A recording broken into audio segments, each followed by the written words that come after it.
Bonjour à tous et meilleurs vœux. Aujourd'hui, je vais vous présenter un tour, une histoire plutôt. Cette histoire, j'ai eu l'occasion de la découvrir pendant ces fêtes de fin d'année. Comme c'est la période où on se souhaite les vœux, cette histoire m'a particulièrement interpellé puisqu'elle concerne une histoire de vœux. On souhaite souvent les meilleurs vœux aux gens, mais il faut faire attention à ce que l'on souhaite. Cette histoire m'a été racontée elle-même par le brocanteur qui m'a vendu ces différents objets.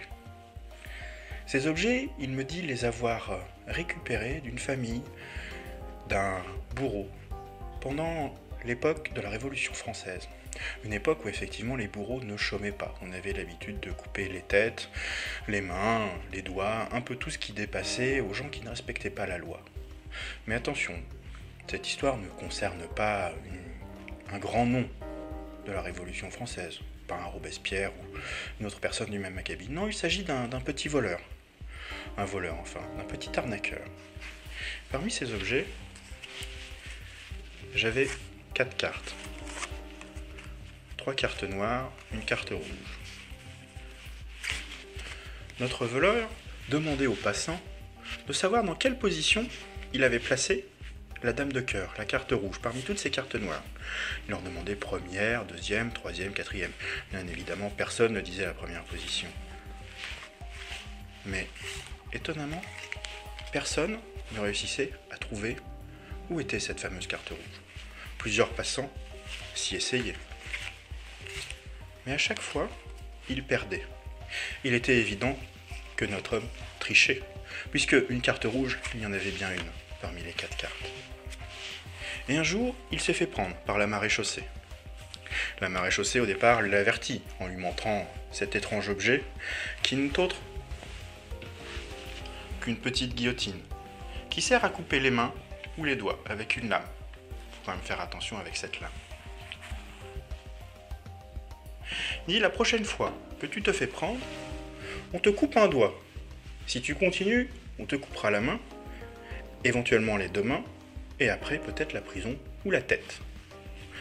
Alors évidemment, notre voleur était un peu échaudé. Mais au détour d'une ruelle sombre, alors qu'il s'apprêtait malgré tout à recommencer ses petits tours, il rencontra un soldat qui revenait des colonies. Un soldat à l'air assez amoché, une jambe en moins, la mine patibulaire, qui lui dit « Tu m'as l'air d'un repris de justice, toi. Je vais te proposer un marché.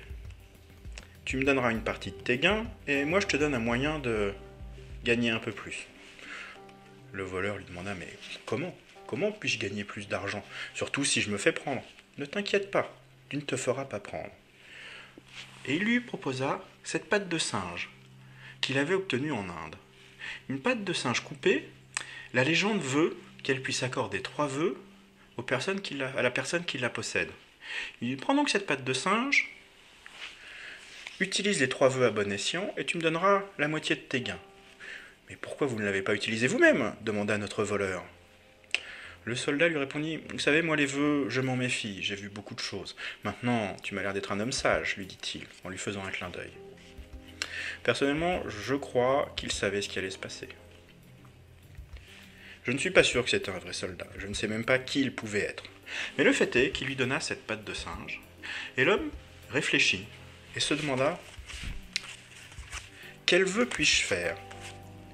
Et il fit le vœu que son doigt, quelle que soit la position de la dame de cœur, puisse retrouver la dame de cœur, où qu'elle soit, parmi les autres cartes. Alors bien évidemment, il continua son petit jeu un certain temps. Ça avait l'air tellement parfait que jamais il ne se fit prendre, ou du moins, jamais personne ne réussit à prouver qu'il avait triché. C'était limpide comme de l'eau de roche. Pourtant un jour, la maréchaussée s'intéressa de plus près à son petit jeu, à son petit trafic. L'attrapa et lui dit « Écoute, on ne sait pas comment tu fais, mais il est clair que tu dois tricher d'une façon ou d'une autre. On t'avait prévenu, si on te rattrapait, on te coupait le doigt. » Et c'est ce qui lui arriva. Ils ressortirent cette étrange guillotine,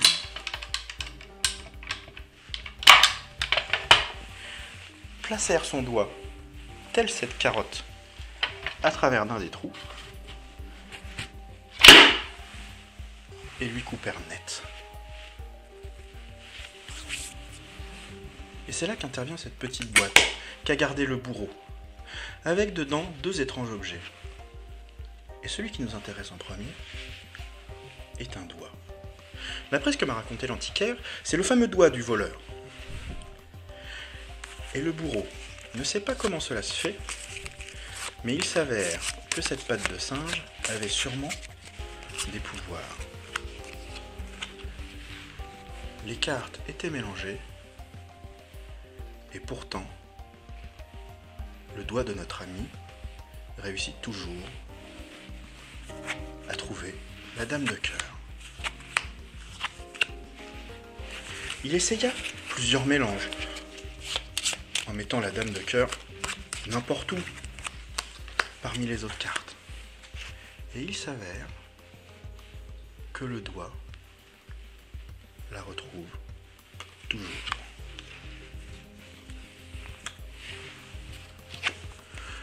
Notre ami bourreau était bien embêté. Il se demandait quel maléfice pouvait bien agir. Il commença à avoir un doute sur notre voleur et se mit à l'observer.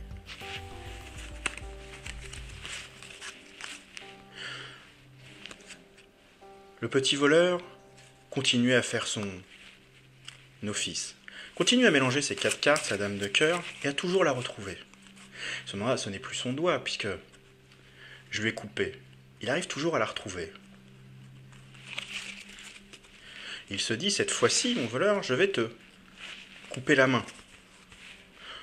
Le voleur se méfie, il dit, ce n'est pas mes mains.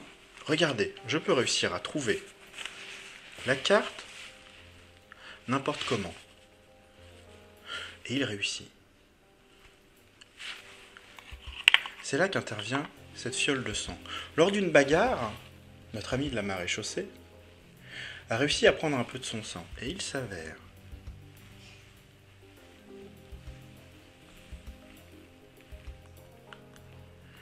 que le sang de notre homme indique où est la dame de cœur. Il s'avère que notre ami le voleur avait fait un deuxième vœu. Il avait décidé, puisque mes doigts m'ont été coupés, je veux que tout mon corps, n'importe quel fluide de mon corps, puisse trouver cette carte.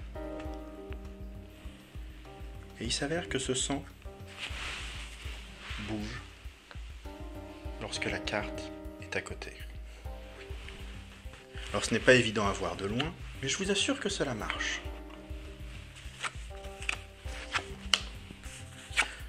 Notre ami de la maréchaussée ne le savait pas.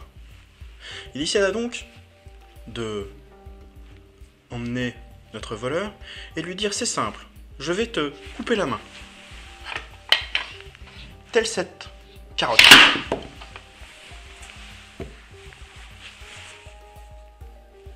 Le soir même, notre homme dans sa cellule sortit de sa poche sa patte de singe et utilisa son troisième et dernier vœu pour dire, c'est simple, je veux que cette guillotine ne puisse jamais couper la main de la personne qui est propriétaire de cette patte de singe. Le seul problème, c'est qu'entre-temps, notre bourreau avait arrêté le soldat. Soldat qui l'avait un peu chargé. Il avait commis quelques crimes et il avait accusé notre homme. Du coup, ce n'était plus la main qu'on allait lui couper, mais la tête. Et c'est comme ça que notre voleur est mort. Mais il nous reste à savoir si le dernier vœu de cet homme s'est réalisé ou pas. Maintenant, c'est moi le propriétaire de cette patte de singe. Et la question se pose, est-ce qu'effectivement, cette guillotine du bourreau est-elle bien incapable de couper la main du propriétaire de la patte de singe?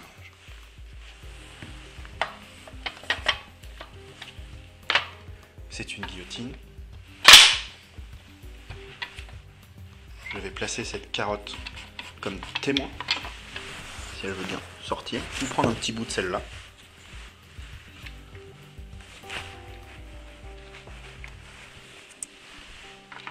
je vais placer ma main et nous allons voir si effectivement cette guillotine est incapable de la couper.